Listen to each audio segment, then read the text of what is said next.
Jeremiah 6-ാം അധ്യായം 1 മുതൽ 30 വരെയുള്ള വാക്യങ്ങൾ. ശത്രു പടിവാതിൽക്കൽ.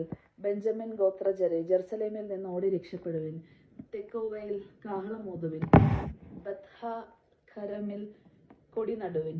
വടക്ക് നിന്ന് അനർത്ഥവും കൊടിയ വിപത്തും അടുത്തു വരുന്നു. ഓമനിച്ച് വളർത്തിയ സുന്ദരിയായ സിയോൻ പുത്രിയെ ഞാൻ നശിപ്പിക്കും. ഇടയന്മാർ ആടുകളോടൊരുമിച്ച് അവൾക്ക് നേരെ വരും. അവൾക്ക് ചുറ്റും അവർ ഒരു കൂടാരം അടിക്കും. ഓരോരുത്തരും ഇഷ്ടമുള്ളിടത്ത് ആടുമേയ്ക്കും. അവൾക്കെതിരെ യുദ്ധത്തിനൊരുങ്ങുവിൻ. ആയുധമെടുക്കുവിൻ. നട്ടുച്ചയ്ക്ക് അവളെ ആക്രമിക്കാം. ഹാ കഷ്ടം, നേരം വൈകുന്നു, നിഴലുകൾ നീളുന്നു. എഴുന്നേൽക്കുവിൻ, നമുക്ക് രാത്രിയിൽ ആക്രമിച്ച് അവളുടെ മണിമേടുകൾ നശിപ്പിക്കാം. സൈന്യങ്ങളുടെ കർത്താവ് അരുളിച്ചെയ്യുന്നു, ജെറുസലേമിലെ മരങ്ങൾ മുറിക്കുവിൻ. അവൾക്കെതിരെ ഉപരോധനം ഉയർത്തുവിൻ. ഈ നഗരത്തെയാണ് ശിക്ഷിക്കേണ്ടത്. അതിനുള്ളിൽ മർദ്ദനം മാത്രമേ ഉള്ളൂ. കിണറ്റിൽ പുതുവെള്ളം നിറയ്ക്കുന്നത് പോലെ ജെറുസലേമിൽ പുതിയ അകൃത്യങ്ങൾ നിറയ്ക്കുന്നു. അക്രമത്തിന്റെയും നശീകരണത്തിന്റെയും സ്വരമേ അവളിൽ നിന്ന് ഉയരുന്നുള്ളൂ. രോഗവും മുറിവും മാത്രമേ ഞാൻ കാണുന്നുള്ളൂ. ജെറുസലേം, നീ എന്റെ താക്കീത് കേൾക്കുക, അല്ലെങ്കിൽ ഞാൻ നിന്നെ വിട്ടകലും, നിന്നെ വിജനമാക്കിയ മരുഭൂമിയാക്കും.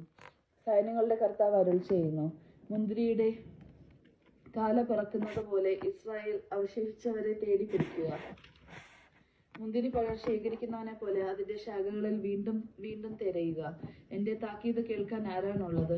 ചെവി അടഞ്ഞിരിക്കുന്നത് കൊണ്ട് അവർക്ക് കേൾക്കാൻ കഴിയുകയില്ല. കർത്താവിന്റെ വാക്ക് അവർക്ക് നിന്ദാഭവിഷ്യമായിരിക്കുന്നു. അതിൽ അവർക്ക് തെല്ലും താല്പര്യമില്ല. തനിമിത്തം കർത്താവിന്റെ കോപം എന്നിൽ നിറഞ്ഞു കവിയുന്നു.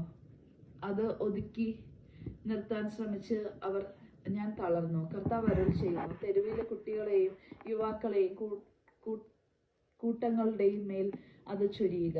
ഭർത്താവിന്റെയും ഭാര്യയുടെയും വിയോധികരുടെയും പടുവൃദ്ധരുടെയും മേൽ അത് പതിക്കട്ടെ. അവരുടെ വീടുകളും നിലങ്ങളും ഭാര്യമാരടക്കം മറ്റുള്ളവർക്കും നൽകപ്പെടും. ഈ ദേശത്ത് വസിക്കുന്നവർക്കെതിരെ ഞാൻ കരമുയർത്തും.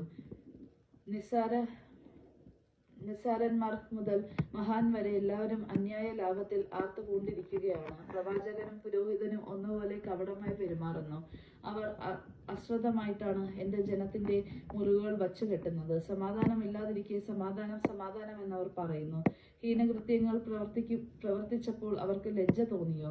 ഇല്ല, തെല്ലും തോന്നിയില്ല. ലജ്ജിക്കാൻ അവർക്ക് അറിഞ്ഞുകൂടാ. അതുകൊണ്ട് മറ്റുള്ളവരെ പോലെ അവരും വീണുപോകും. ഞാൻ അവരെ ശിക്ഷിക്കുമ്പോൾ അവർ നിലം പതിക്കും. കർത്താവ് അരുളിച്ചെയ്യുന്നു,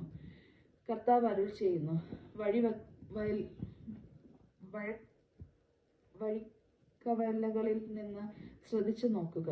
പഴയ പാതകൾ അന്വേഷിക്കുക. നേരായ മാർഗം തേടി അതിൽ സഞ്ചരിക്കുക. അപ്പോൾ നിങ്ങൾ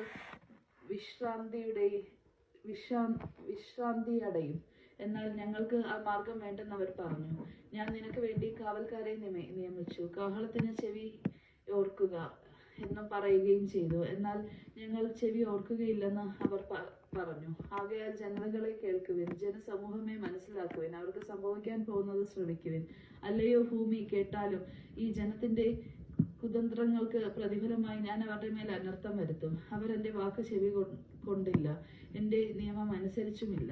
ഷേബായിൽ നിന്ന് കുന്തിരിക്കവും വിദൂരദേശത്തിൽ നിന്ന് കർപ്പൂരവും എനിക്ക് കൊണ്ടുവരുന്നതെന്തിന്? നിങ്ങളുടെ ദഹനബലികൾ എനിക്ക് സ്വീകാര്യമല്ല, നിങ്ങളുടെ കാഴ്ചകൾ എനിക്ക് പ്രീതികരമല്ല. കർത്താവ് അരുളിച്ചെയ്യുന്നു, ഈ ജനത്തിന് മുൻപിൽ ഞാൻ പ്രതിബന്ധങ്ങൾ സ്ഥാപിക്കും. അവർ തട്ടി വീഴും. അപ്പനും മകനും ഒന്നുപോലെ മറിഞ്ഞു വീഴും. അയൽക്കാരനും കൂട്ടുകാരനും നശിക്കും. കർത്താവ് അരുളിച്ചെയ്യുന്നു, അതാ വടക്കു നിന്ന് ഒരു ജനത വരുന്നു. ഭൂമിയുടെ അറ്റത്തു നിന്ന് ഒരു വൻ ശക്തി ഇളകിയിട്ടുണ്ട്. അവർ വില്ലും കുന്തവും കയ്യിൽ ഏന്തി ഇരിക്കുന്നു. അവർ കരുണയില്ലാത്ത കഠിന ഹൃദയരാണ്. അവരുടെ ആരവം അലയാഴിയുടേതിന് തുല്യം. കുതിരപ്പുറത്തിലാണ് അവർ വരുന്നത്. സിയോൻ പുത്രി, അവർ നിനക്കെതിരെ യുദ്ധത്തിനൊരുങ്ങി അണിയായി വരുന്നു. ഞങ്ങൾ ആ വാർത്ത കേട്ടു, ഞങ്ങളുടെ കരങ്ങൾ തളർന്നു.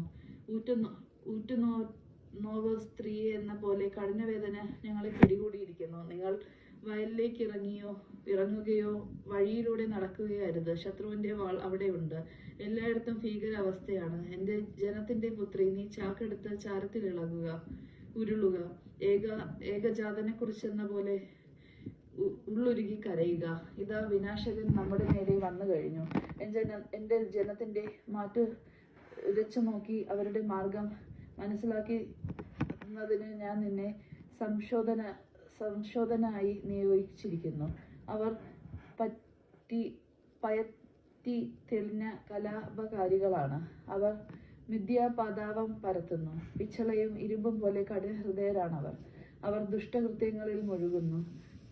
ഉല ശക്തിയായി ഊതുന്നു. ഈയം തീയിൽ ഉരുകുന്നു.